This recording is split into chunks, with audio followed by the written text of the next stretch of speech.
Olá! Sejam muito bem-vindos ao meu canal! Hoje, gambiarras evolutivas de peixes de aquário a peixes voadores. Uma comparação muito precisa foi feita uma grande descoberta. Comparação entre peixe voador e de aquário revela segredos de evolução, ou da evolução, como quiser. Para escapar dos predadores, um peixe voador pode disparar para fora d'água e planar por longas distâncias devido às suas nadadeiras peitorais e pélvicas emparelhadas, mais longas e rígidas que a dos outros peixes. Agirem como aerofólios em um triunfo peculiar da evolução.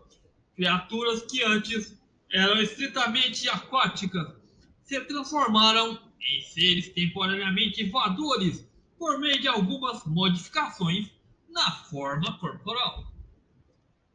Recentemente, um grupo de pesquisadores, liderados por Matthew Harris, de Harvard Medical School e do Boston Children's Hospital, relatou a base genética para a evolução dessas nadadeiras incomuns por meio de uma combinação inovadora de técnicas. Eles descobriram que mudanças em apenas 2 genes eram suficientes para criar a forma corporal distinta de peixes voadores. Quando essas mutações ocorreram em uma espécie de peixe comum de aquário, suas proporções começaram a mudar de maneira semelhante. Quando começaram na EvoDevo, Biologia Evolutiva do Desenvolvimento, não pensávamos que seriam capazes de dar saltos na morfologia com regras tão simples, disse Harris. O estudo apareceu na edição de 22 de novembro da Current Biology. As descobertas são dignas de nota, em parte porque sugerem que sinais bioelétricos dentro dos tecidos em desenvolvimento são apenas químicos morfogenéticos. Podem regular o crescimento e a forma das nadadeiras em desenvolvimento e possivelmente outras estruturas.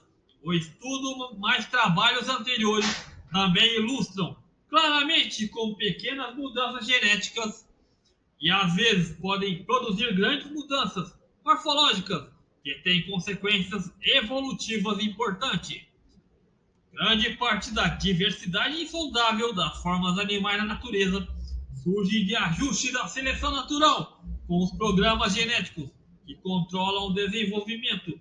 Ajuste no tempo e na velocidade do crescimento do tecido podem esticar ou encolher estruturas, ou mesmo inserir e excluir ossos para criar novas adaptações que abrem novos nichos para as espécies. O EvoDevo, o estudo biológico deste processo, tem uma longa história, mas apenas recentemente os pesquisadores puderam começar a sondar os genes responsáveis por essas mudanças. Para pesquisar a base genética da forma corporal do peixe voador, os pesquisadores do laboratório de Harris começaram sequenciando, comparando o genoma de 35 espécies de peixes voadores e seus parentes próximos, a procurar por regiões do DNA que mudaram com rapidez, incomum entre as espécies. Eles identificaram genes que pareciam ter evoluído sob pressão de seleção ou pressão seletiva. Essa análise comparativa permitiu aos pesquisadores procurar principais fatores que impulsionam a formação de novo tipo de corpo, explicou Just Holtering, biólogo evolutivo da Universidade de Konstanz, na Alemanha, que trabalha na evolução e desenvolvimento da diversidade de nadadeiras e membros. Mas como você vai descobrir se o gene realmente é a arma fumegante que faz a diferença? Você não pode modificá-lo nos peixes voadores, disse ele. Você tem que recorrer a uma alternativa. Consequentemente, a equipe de Harris se voltou aos peixes zebra, dânio rédio, peixes de água doce, amplamente mantidos como animais de estimação em aquários comuns e também como animais de pesquisa. Sua equipe usou produtos químicos e raios gama para criar mutações aleatórias com mais de 10 mil embriões de peixe zebra. Eles selecionaram aqueles que sobreviveram à idade adulta, que busca de características e fenótipos adulto interessante. Essa abordagem era incomum, porque estudos genéticos de peixe zebra normalmente se concentram no desenvolvimento embrionário dos animais. Jacob Dane, um pós-doutorado no laboratório de R na época, e seus colegas também examinaram uma coleção de peixes zebras mutantes previamente selecionado com nadadeiras longas para refinar sua busca por variante do gene que pode estar regulando o crescimento das nadadeiras dos peixes voadores. Eles se concentraram em dois: o KCNH2A, uma mutação que faz as células superexpressarem os canais de potássio em sua membrana externa, e a LAT-T4A, uma mutação de perda de função que desabilita a capacidade das células de transportar o aminoácido leucina. Os pesquisadores mostraram que em peixes zebra, mutações da perda de função na transportação de leucina fazem com que todas as nadadeiras sejam curtas, enquanto a mutação de superexpressão nos canais de potássio faz com que todas as nadadeiras sejam longas. Qualquer uma dessas mutações por si só produz um peixe desajeitado, mas quando duas mutações são combinadas, o peixe zebra resultante tem nadadeiras peitorais emparelhadas, longas e nadadeiras medianas mais curtas, exatamente a forma do peixe voador. Uma mutação percentual, em alguns casos, pode resultar em nadadeiras muito mais grandes, disse Dane, que recentemente lançou seu próprio laboratório na Universidade de Houston. Não conheço muitos outros sistemas em que se haja esse nível de simplicidade de termos em grandes mudanças na escala do tamanho de um órgão assim. O plano corporal do peixe voador evoluiu independentemente várias vezes em várias linhagens e sempre contou com os mesmos tipos de mutações no transportador de leucina, no canal de potássio. As mutações de transportador de leucina nas diferentes linhagens são idênticas, mas causam a mesma alteração de aminoácidos, uma pista de que linhagens independentemente acertaram o mesmo truque gênico para desenvolver uma forma. A natureza tem como alvo o mesmo gene específico em alguns contextos diferentes, disse Sarah McMenamin, biólogo do desenvolvimento de peixe de Boston College. Como a mutação do canal de potássio causa o crescimento extra na nadadeira ainda é mistério. Não é como uma interação receptor-ligante, em que coisas se ligam ao receptor no interior da célula, viajam para baixo, desencadeando a transcrição de algo, disse Harris. Em vez disso, a superexpressão do canal de potássio altera o potencial de membrana em repouso e o pH do citoplasma, o que torna a célula mais ativa e responsiva. Como resultado, as células finas começam a exibir características de sinalização geralmente associada a neurônios e células-troncos. É possível que as mudanças na sinalização celular alterem a forma com que a barbatana cresce, disse Harris. Mas isso ainda é especulativo.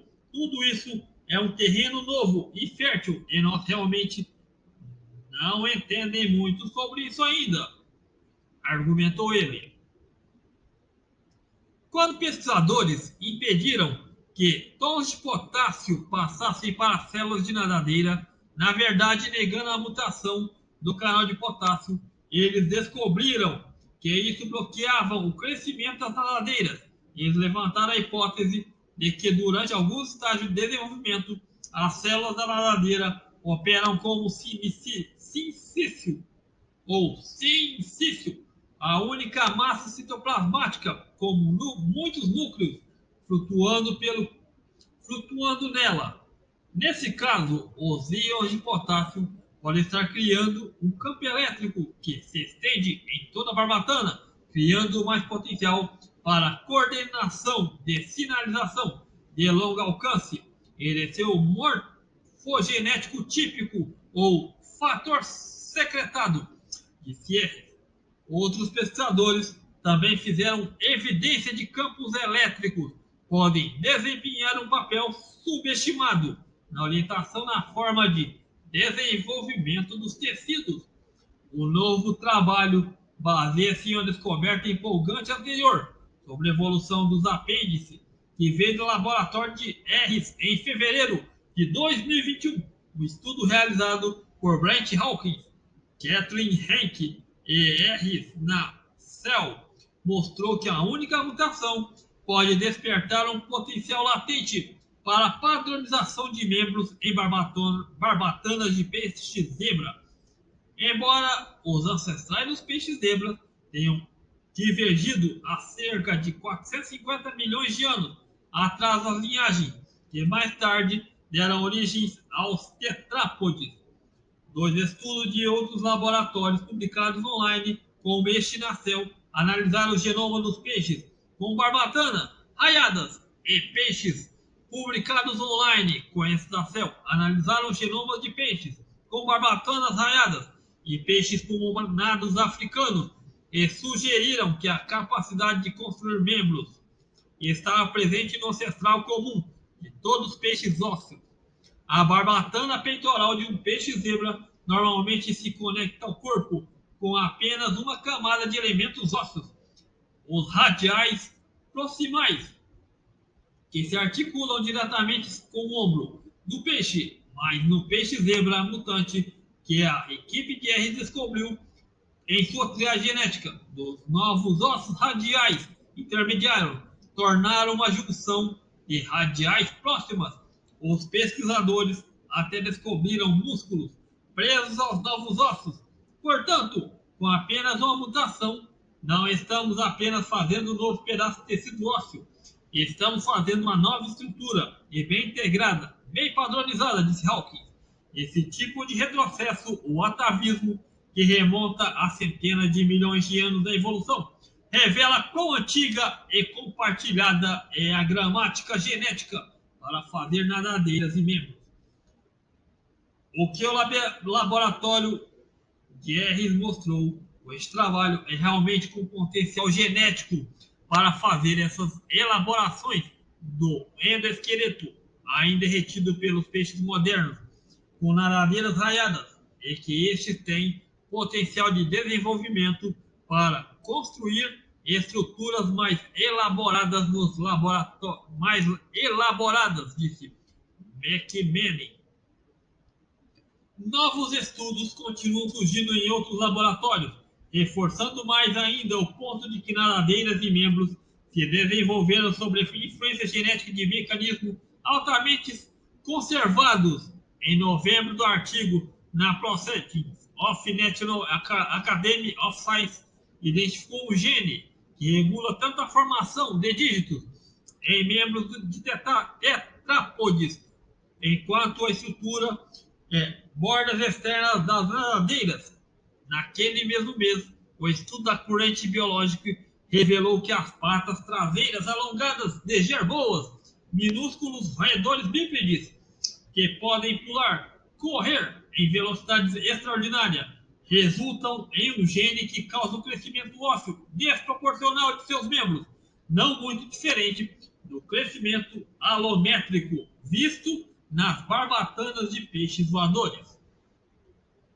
Para Marcus Davis, um biólogo evolutivo do desenvolvimento de James Madison University, o acúmulo de evidência que membros de nadadeiras têm uma base genética desenvolvida, compartilhada, realmente leva uma pergunta mais interessante: de onde diabos veio o programa de desenvolvimento original? O programa de desenvolvimento de nadadeiras provavelmente foi modificado a partir de um programa de desenvolvimento ainda mais antigo para outras partes do corpo. tinha que vir de algum lugar e não foi simplesmente construído da noite para o dia, disse ele, mais de milhões de anos. Então, que outra parte de construção do corpo foi modificado ao longo do tempo para construir esse programa de apêndices? Tetsuya Nakamura, um biólogo de desenvolvimento de Rutgers Universidade e estuda a transição do peixe tetrápode, suspeita que o programa genético para construir nadadeiras e membros emparelhados é derivado do desenvolvimento das nadadeiras dorsal e anal, que são ainda mais antigas que as nadadeiras emparelhadas, lampreias, o grupo de peixes sem mandíbula, que evoluiu pela primeira vez há cerca de meio bilhão de anos, tem nádega dorsal e anal, mas nenhuma nadadeira emparelhada. Mas, embora apêndices e formas corporais dispares tenham raízes da mesma antiga rede genética, Wolfering observa que as mudanças dessas formas foram transcrições importantes. O membro tetrápode é uma novidade evolutiva, ou definitivamente acredito nisso, disse ele. Consequentemente, resta muito aprender sobre o que permitiu as mudanças evoluírem. A abordagem não convencional usada no laboratório de Harris, que Davis elogiou como atípica e moderna, e McMenamin saudou como criativa, é um turno de Force, aponta para uma maneira que os pesquisadores evo podem encontrar respostas na busca por genes que regulam o programa de desenvolvimento. Os estudos costumam olhar certos suspeitos usuais, como a sinalização da insulina para alometria e genes, ROX para padrões, membros e nadadeiras. Mas a equipe de Harris adotou abordagem mais agnóstica, usando genômica comparativa e telas genéticas, tendo escala para identificar peixes com fenótipos interessantes e relevantes. Eles tinham que estar totalmente dispostos a seguir de onde esse fenótipo os levava, disse McMenamin. Quando começamos a fazer as perguntas certas ao organismo, coisas inesperadas acontecem, coisas que não esperaríamos em fazer estudos clássicos de nível de população, disse Harris. Se você gosta do nosso conteúdo, deixa seu like, curta, compartilhe. Um grande abraço a todos. Estamos sempre juntos pela propagação do conhecimento. Um grande abraço.